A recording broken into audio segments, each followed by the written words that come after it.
Hello Sly Fox community. In this project, I've used an OLED to indicate the darkness of the environment. As you can see, when there is light in the environment and there is shiny, there is a happy fox on the display and there is a little text bottom it saying that there is shiny. As soon as it gets dark, the fox gets scared. As you can see, scared fox is on the display and a little text bottom it which is saying that there is darkness. Shiny, dark. The display used for this project is an 0.96 inch OLED display. And our sensor is an LDR to measure the darkness of the environment. And the brain of our system is an STM32F103 C86 microcontroller, which is placed on a Blue Pill board. Let's see how I made this simple project. Now we are going to see how to configure a CubeMX file for this simple project. First of all, we need to head to System Core and then navigate to System and set the debug to serial wire so that we could program the microcontroller via ST-Link. Then we're going to RCC, which is related to clock of the microcontroller, and we set the high-speed clock HSE to crystal ceramic resonator so that it works with external crystal which exists on Blue Pill board.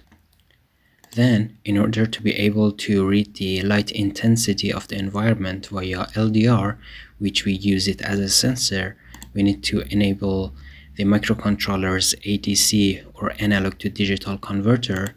So I enabled ADC1 channel 0. In parameters settings, we need to set parameters of the ADC. First of all, I want to share one of my experiences with you that hurted me for a little bit of time, and that is never ever enable continuous conversion mode, because as soon as your first conversion completes in your MCU, then it does other conversions just after each other regardless of your ADC trigger, and it corrupts the other code that you've written for the microcontroller and does not let the MCU do the other calculations. We need to control the ADC conversion via a trigger, so regular conversion must be enabled. We are just reading the data of one sensor, so the number of conversion is set to 1. I've set the external trigger conversion to timer 1 capture compare 1 event, which you can see it here.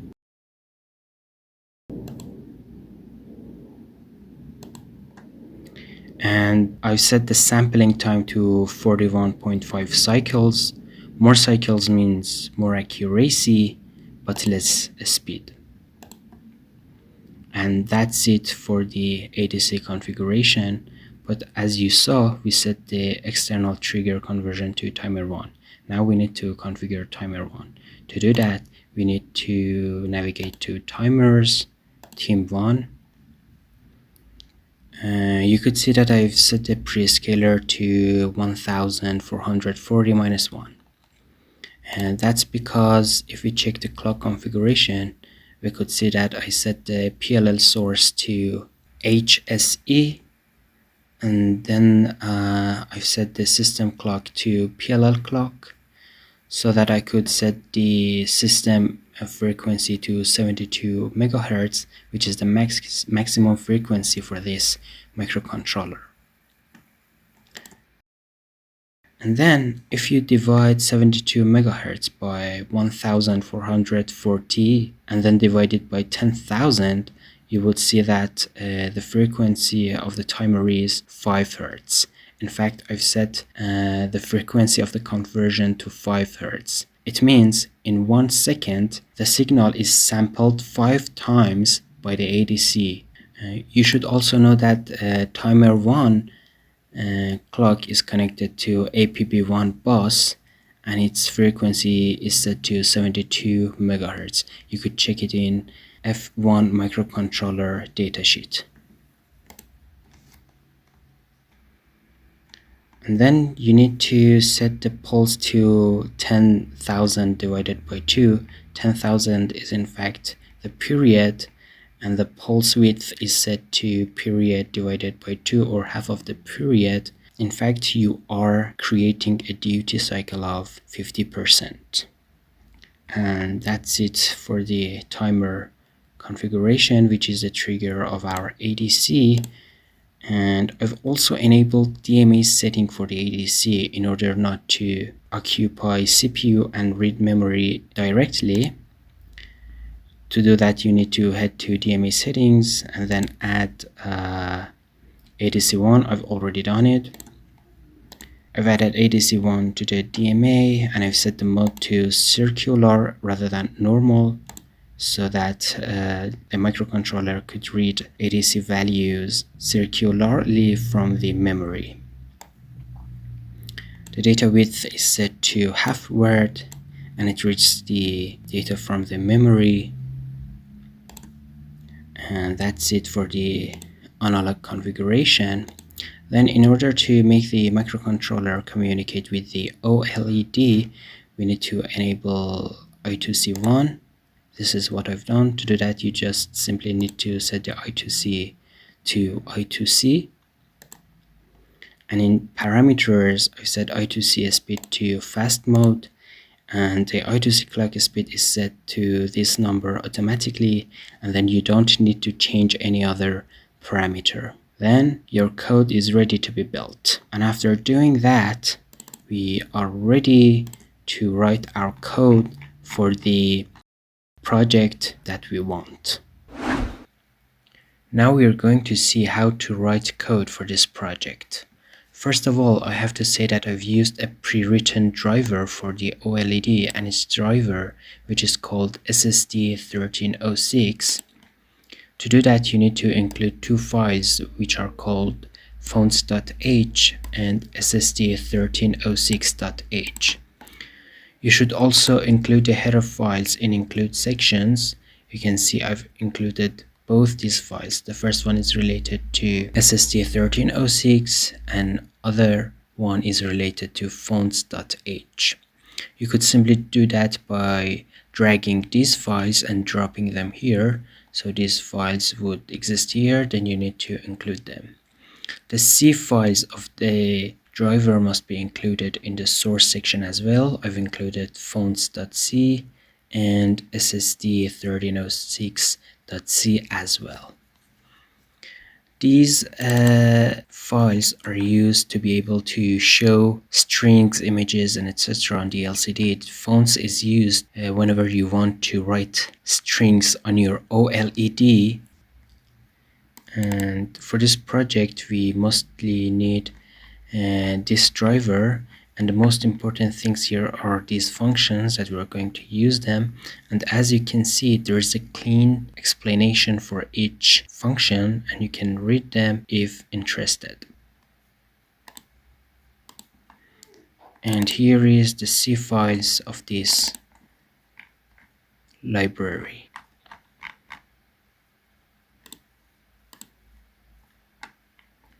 After including this library, then we are going to include our images.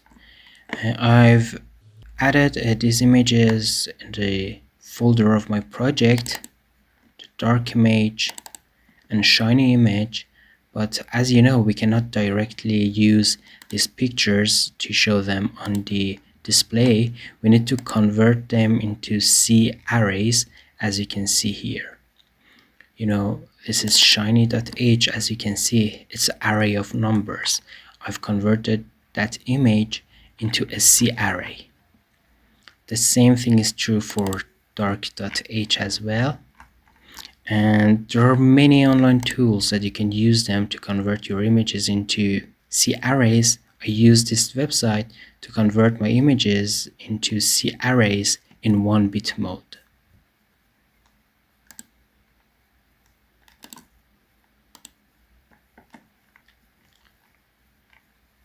And then in this section, which is for user code begin private variable, I created an array with only one variable, and this is unsigned 16-bit integer, and I've called it ADC value.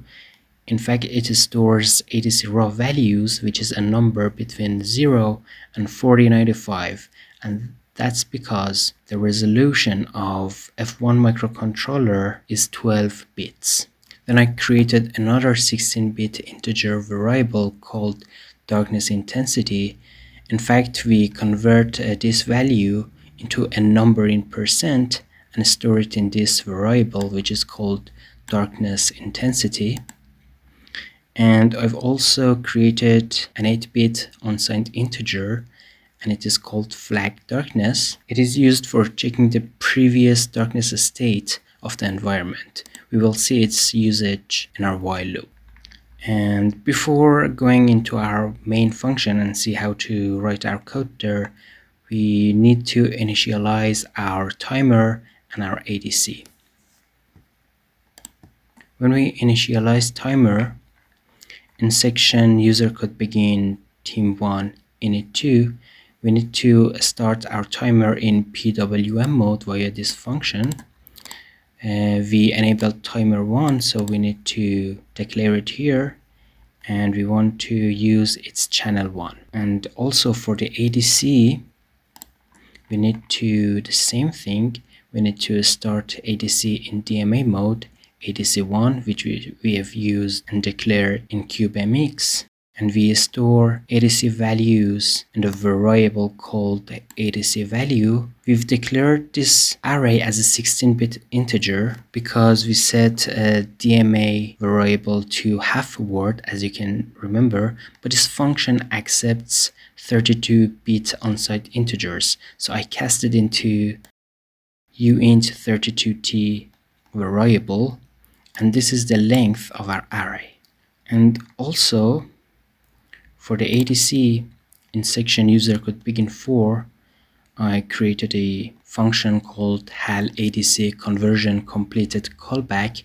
So whenever the conversion completes, this function is called. The only thing that we do in this function is to store ADC values and darkness intensity in percent. To do that, we need to multiply the ADC raw value by 100 and then divide it by 4095. And as you can see, this number is because our ADC resolution is 12 bits, and then we want to represent it in percent.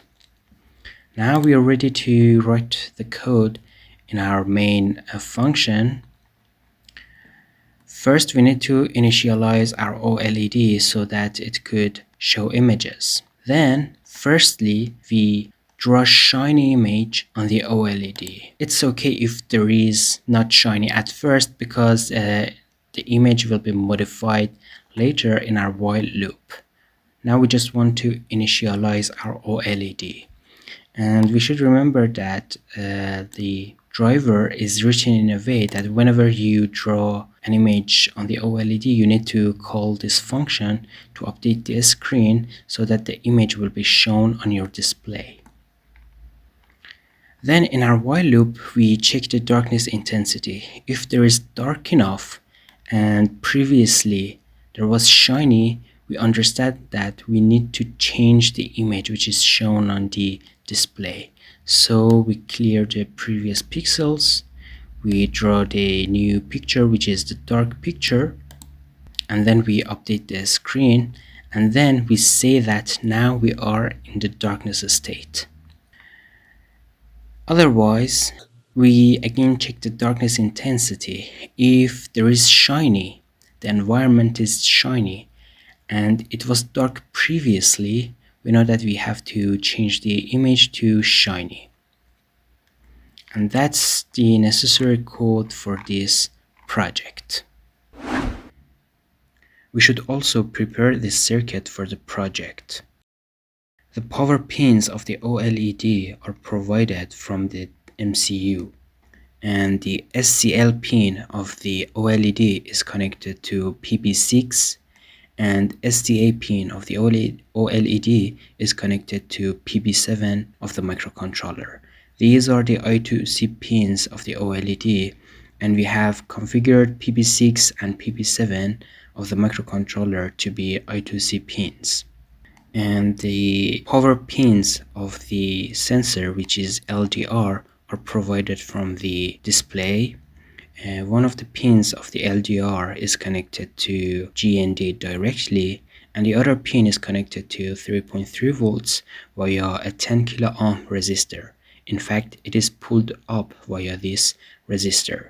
Pin A0 of the microcontroller is connected to this nut here, which is connected to both LDR and the resistor. When there is light, the resistance of the LDR decreases. So our darkness intensity decreases because this nut here is almost connected to GND because it shows a very low resistance. Otherwise, if there is dark in that environment, this nut here is almost connected to 3.3 volts and our darkness intensity increases. The source code and project files are available in my GitHub repository and the link is provided. If this content was useful for you, don't forget to give it a thumbs up and subscribe to our YouTube channel for more electronics content. Good luck.